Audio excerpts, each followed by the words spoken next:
अस्सलाम वालेकुम। आज का जो हमारा टॉपिक है वो है डाटा टाइप के ऊपर। डाटा टाइप सी में क्यों यूज़ होती हैं, क्या डाटा टाइप होती क्या हैं, उनकी टाइप्स क्या हैं। आज इस लेक्चर में हम उन सारी चीज़ों को डिस्कस करते हैं। So let's start. तो सबसे पहले एक प्रोग्रामिंग लैंग्वेज जो है, कोई भी प्रोग्रामिंग लैंग्वेज है, सी के अलावा भी कोई भी प्रोग्रामिंग, सी प्लस प्लस है, जावा है, तो वो बहुत सारी जो है वो डाटा टाइप्स के ऊपर काम कर रही होती है। अगर एक प्रोग्रामिंग लैंग्वेज जो है उसके पास wide range of data types नहीं है तो वो काम नहीं कर सकती, क्योंकि हर एक की अपनी एक अपना हर एक डाटा टाइप का अपना एक एडवांटेज है, अपनी एक सिग्निफिकेंस है according to the various task. कुछ रीजंस हैं जिनसे आपको ज़्यादा अच्छी तरह से समझ आएगी कि डाटा टाइप इतनी इंपॉर्टेंट क्यों है किसी भी प्रोग्रामिंग लैंग्वेज के लिए। जब हम वेरिएबल डिक्लेयर करते हैं तो प्रोग्रामर के लिए कन्वीनियंट हो जाता है वेरिएबल किस तरह का स्टोर करेगा प्रोग्राम। और सेकंड रीज़न इज़ के प्रोग्राम जो है वो क्लियरली आइडेंटिफाई कर सकता है कि फंक्शन किस तरह की वैल्यू को रिटर्न करेगा, क्योंकि हर डाटा टाइप पे सारे ऑपरेशंस परफॉर्म नहीं हो सकते। तो it makes easy for the programmer कि रिटर्न टाइप क्या होगी, क्योंकि जो वैल्यू रिटर्न होगी वो भी किसी वेरिएबल में सेव होगी। आ, उस वेरिएबल की डाटा टाइप भी आपको उसके अकॉर्डिंगली रखनी पड़ेगी जिस तरह की वैल्यू रिटर्न हो रही है। उसके अलावा जो रिटर्न वैल्यू होगी उसके ऊपर भी कोई ना कोई ऑपरेशन परफॉर्म करने पड़ सकते हैं। तो that makes convenient for the programmer. Third benefit भी फंक्शन से ही रेलिवेंट है कि जब हम फंक्शन में आर्गुमेंट पास करते हैं तो प्रोग्रामर को इनपुट देने में आसानी होती है, क्योंकि उसको फॉर्मेट का पता चल जाता है कि किस डाटा टाइप में वैल्यू सेंड करनी है। और लास्ट रीज़न जो है वो ये है कि डाटा टाइप के अकॉर्डिंगली ही मेमोरी एलोकेट होती है किसी भी वेरिएबल की। So these are the reasons जो कि जिनके लिए हमें डाटा टाइप जो है वो हमारे पास होना लाजमी है। डाटा टाइप होती क्या है? बेसिकली डाटा टाइप वेरिएबल के डाटा की करेक्टरिस्टिक्स को रिप्रेजेंट कर रही होती है, यानी कि डाटा टाइप जो है वो ये बताती है कि वेरिएबल के अंदर किस तरह का डाटा स्टोर है। जो हम इसको एक मैथमेटिक्स की सिंपल एग्जांपल के थ्रू समझने की कोशिश करते हैं कि लेट्स से हम किसी भी नंबर का फैक्टोरियल फाइंड करना चाह रहे हैं। तो हमें पता है कि जो फैक्टोरियल है वो सिर्फ होल नंबर्स का फाइंड किया जा सकता है, किसी फ्रैक्शन नंबर का फाइंड नहीं किया जा सकता। तो हम ऐसी ही डाटा टाइप असाइन करेंगे जिससे किसी किस्म का एरर भी ना आए और रन टाइम भी प्रोग्राम का कम हो सके।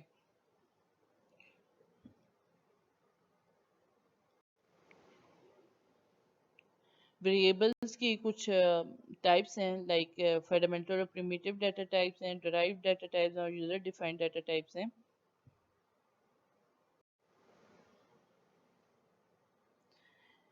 ये इसकी ड्रामेट्रिकली डायग्राम के थ्रू जो है वो रिप्रेजेंट किया गया है। सबसे पहले बात कर लेते हैं प्रिमिटिव डाटा टाइप की। ये मोस्ट बेसिक डाटा टाइप हैं जो कि हम सिंपल एक वैल्यू को स्टोर करने के लिए यूज़ करते हैं। ये एक एग्जांपल से समझने की कोशिश करते हैं।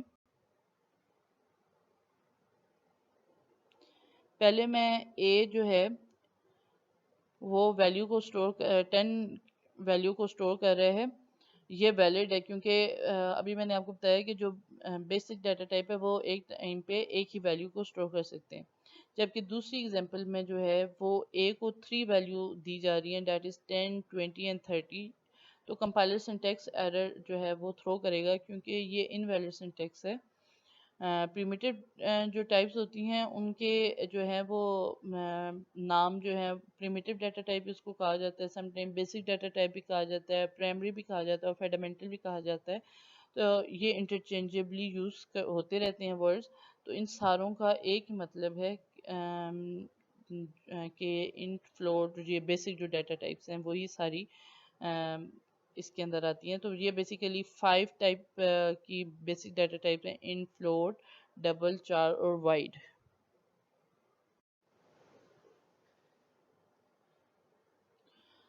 अब सबसे पहले इंट के ऊपर बात करते हैं। ये इंटीजर वैल्यू को स्टोर करता है और memory according to compiler occupy होती है कि आप जो है वो किस तरह का कंपाइलर इस्तेमाल कर रहे हैं, 32 बिट करें या 64। तो अगर आप 32 बिट का कंपाइलर यूज़ कर रहे हैं तो इंटीजर जो है वो मेमोरी में 4 बाइट्स को ऑक्यूपाई करेगा। उसके बाद जो है वो हम बात करते हैं फ्लोट के ऊपर। तो ये फ्रैक्शन वैल्यू को स्टोर करने के लिए इस्तेमाल होता है। ये भी 4 बाइट ही लेता है मेमोरी की। इसको single precision float point type के लिए यूज़ किया जाता है। उसके बाद 4 है, ये जो है वो करेक्टर वैल्यू को स्टोर करने के लिए इस्तेमाल किया जाता है। इसमें अल्फ़ाबेट्स, नंबर्स, स्पेशल करेक्टर्स जो है सारी चीज़ें इसके अंदर आ जाती हैं। और ये मेमोरी जो है वो लेता है 1 बाइट। उसके बाद डबल की बात करते हैं, ये भी प्रिसीजन वैल्यू को ही स्टोर करने के लिए यूज़ होती है। ये double precision value float value को जो है वो स्टोर के लिए यूज़ की जाती है। अब फ्लोट और डबल जो है दोनों प्रिसीजन वैल्यू के लिए इस्तेमाल किया जाता है। तो फिर हम कहाँ पे फ्लोट को इस्तेमाल कर रहे हो, कहाँ पे डबल को। तो इसको एक छोटे से कॉन्सेप्ट जो कि प्रैक्टिकल पॉइंट ऑफ व्यू के मुताबिक है, उससे समझने की कोशिश करते हैं। जब हमारे पास एक छोटी वैल्यू होती है लाइक 3.123, यानी पॉइंट के बाद 1 या 2 या 3 वैल्यूज होती हैं, तो हम फ्लोट को यूज़ कर सकते हैं। और अगर बड़ी वैल्यू है लाइक 3.141567, यानी कि पॉइंट के बाद जो है वो वैल्यूज 3, 4, 5, 6 हैं, तो तब हम डबल को यूज़ करते हैं ताकि वैल्यू लॉस्ट ना हो। क्योंकि फ्लोट जो है वो 4 बाइट लेता है, तो डबल जो है उससे ज़्यादा बाइट्स लेता है। उसके बाद वॉइड डाटा टाइप हम जो है वो तब यूज़ करते हैं जबकि हमने बेसिकली इसको फंक्शन के साथ इस्तेमाल किया जाता है।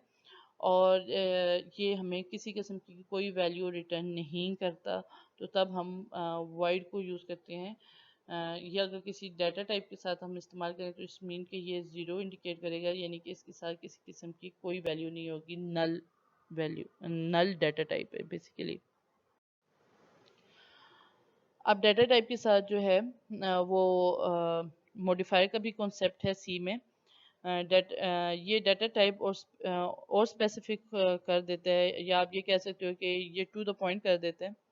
अब अगर साइन मॉडिफायर हम किसी भी डाटा टाइप के साथ इस्तेमाल करते हैं तो ये ज़ीरो या पॉजिटिव या नेगेटिव वैल्यूज़ को अपने साथ स्टोर कर सकते हैं। और अनसाइन जो है वो सिर्फ ज़ीरो और पॉजिटिव वैल्यू को स्टोर करेगा, नेगेटिव वैल्यू को स्टोर नहीं कर सकता।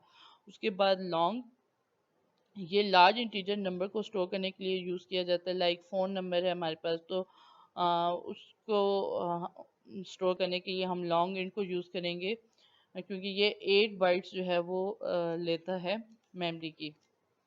इस तरह शॉर्ट में बात करें तो ये छोटी इंटीजर वैल्यू को स्टोर करने के लिए हम शॉर्ट को इस्तेमाल कर सकते हैं, लाइक के एज।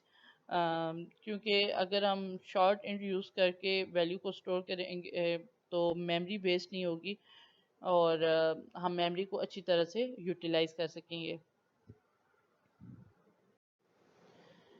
ये हमारे पास एक टेबल है जिसमें डाटा टाइप बताई गई है, और हर एक डाटा टाइप कितनी मेमोरी ले रहा है इन बाइट्स, और उसके साथ कौन सा फॉर्मेट स्पेसिफायर यूज़ हो रहा है, और उसकी रेंज क्या है।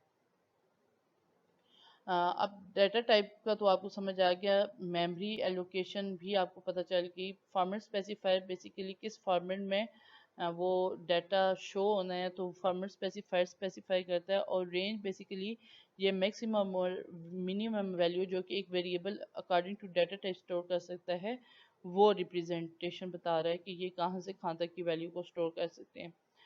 तो ये जो है उनके ऊपर है सारी चीज़ें।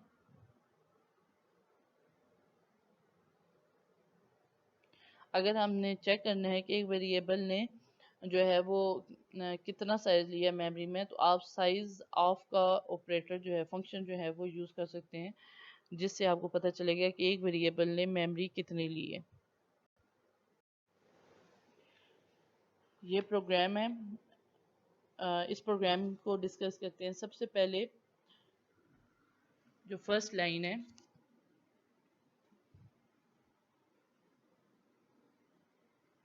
दिस वन, इसके ऊपर बात करते हैं। इसमें प्री प्रोसेसर डायरेक्टिव इस्तेमाल हुआ है, hash include. Pre processor hash include को यूज़ करते हुए standard input output header file को इंक्लूड किया गया है प्रोग्राम में। देन इसके बाद हमारे पास नेक्स्ट लाइन में जो है वो है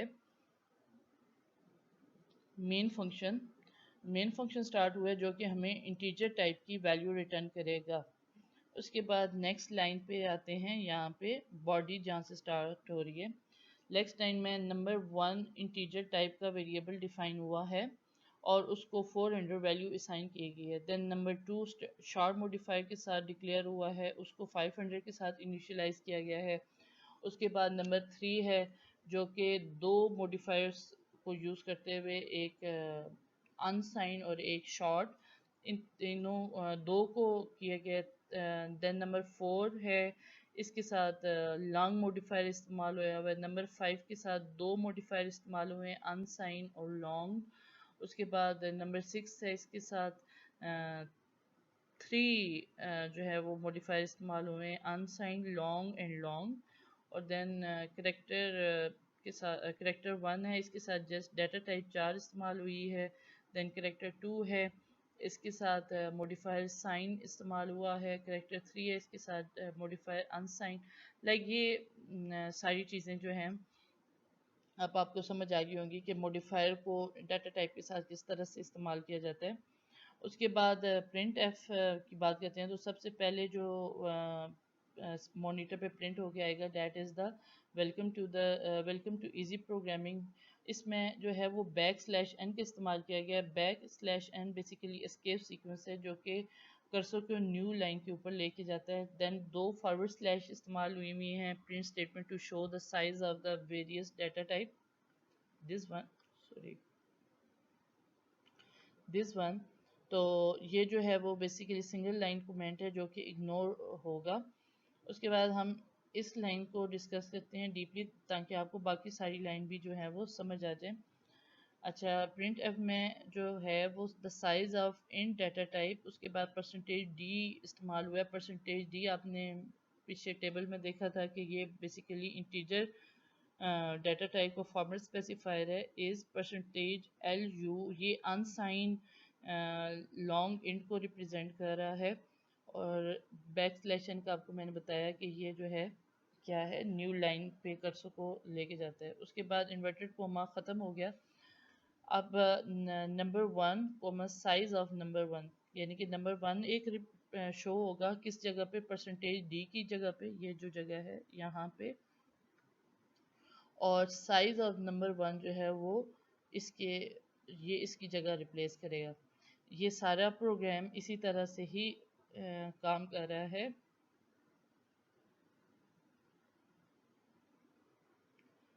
लाइक ये जो चीज़ है परसेंटेज डी, इसकी जगह नंबर 1 जो कि 400 है शो होगा, और एल यू की जगह जो साइज़ है नंबर 1 का वो शो होगा। इसी तरह से परसेंटेज डी की जगह नंबर 2 और परसेंटेज एल यू की जगह जो है वो क्या होगा, नंबर 2 का साइज़ जो है मेमोरी में उसने कितना ऑक्यूपाई किया है वो। तो अब आपको इसकी आउटपुट मैं दिखाती हूँ कि क्या आती है। तो ये इसकी आउटपुट है।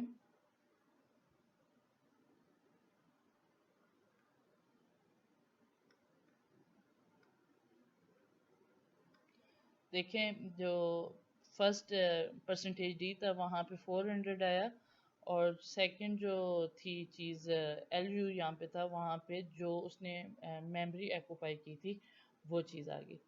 होप सो कि आपको इस चीज़ की समझ आ गई होगी। डाटा टाइप की भी, डाटा टाइप मेमोरी में कैसे मेमोरी कैसे ऑक्यूपाई करता है। और देन अगर हमने किसी डाटा टाइप का देखना है कि वो वाकई उतनी मेमोरी एलोकेट कर रहा है, तो हम साइज ऑफ का फंक्शन इस्तेमाल करते हैं, तो हमें समझ लग जाती है कि वो कितनी कितनी वैल्यू जो है वो स्टोर कर रहे हैं।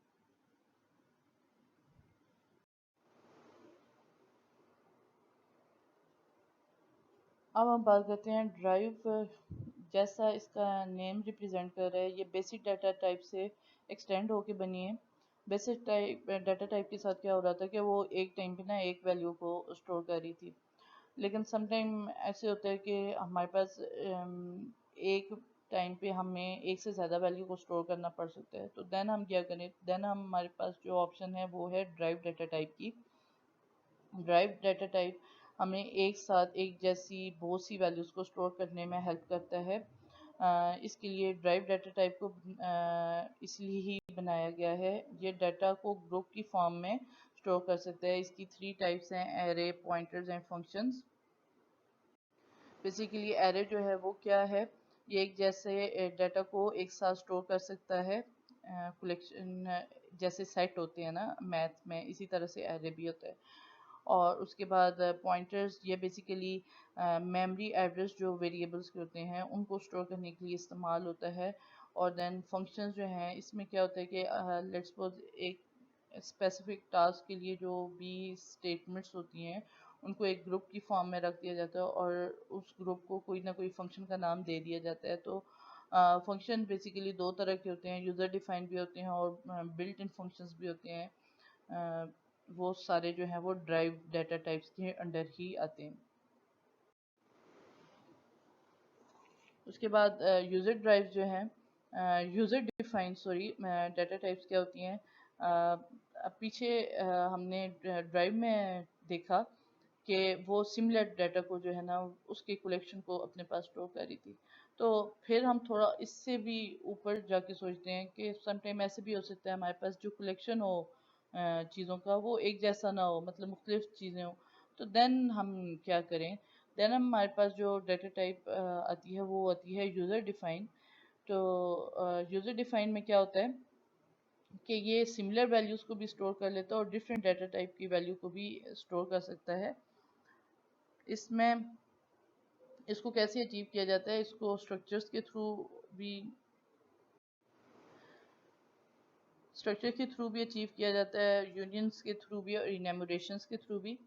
स्ट्रक्चर बेसिकली क्या है, it is a collection of different data type.